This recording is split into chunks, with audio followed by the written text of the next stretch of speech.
તારીખે જયેશભાઈ તડવીનું મોત થયું, 8 તારીખે સંજયભાઈનું મોત થયું અને એ જ દિવસે અહીંના ધારાસભ્ય સાથે સાથે એમના જિલ્લાના પ્રમુખ ઘનશ્યામભાઈ પટેલ, જિલ્લા પંચાયતના પ્રમુખ તડવી સાહેબ અને અમે બધા આગેવાનો રણજીતભાઈ તડવી, નિરંજનભાઈ વસાવા, હું પોતે અમે બધાએ ભેગા થઈને અહીંયા એક નિર્ણય લીધો હતો કે 9 ઓગસ્ટના રોજ કેવડિયા ગરડેશ્વર બંધ રહેશે. એ કાર્યક્રમ અમારો શાંતિપૂર્વક પત્યો છે અને 13 તારીખે શ્રદ્ધાંજલિનો કાર્યક્રમ 5 દિવસે અમારે રાખવાનો છે. એ કાર્યક્રમને અનુરૂપ અમે 8 તારીખના રોજ એસપી સાહેબને મળીને બાદ એમની સહમતિથી લોકોને અમે જાણ કરી છે અને આવતીકાલનો કાર્યક્રમ અમારો ચાલુ રહેવાનો છે. પણ ગઈકાલે જે એમના બંને પિતાઓને અમુક લોકો દ્વારા ગેર રીતે સમજાવીને કે ભાઈ ડરાવીને કે તમારા સહાય મળી છે, પૈસા પણ લઈ લેવામાં આવશે, તમને જેલ કરવામાં આવશે, તમે આ રીતનું સ્ટેટમેન્ટ આપી દો એમ કરીને બાજુમાં ઊભા રાખીને 2 વિડીયો બનાવવામાં આવ્યા છે.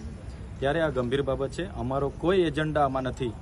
આ કાર્યક્રમનો હેતુ માત્ર આવતીકાલે જઈને ફૂલ અર્પણ કરીને અમારો જે વ્યવહાર હોય છે, ભેટ હોય છે, એ ભેટ આપવાની છે અને બધા છૂટા પડવાના છે.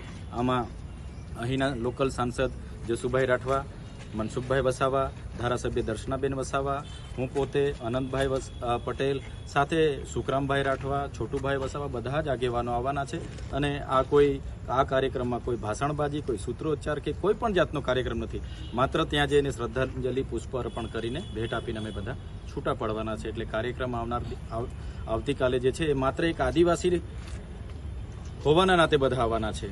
એટલે આવતીકાલનો કાર્યક્રમ રાબેતા મુજબ છે. બાબતને લઈને એસપી સાહેબને અમે મળ્યા છે.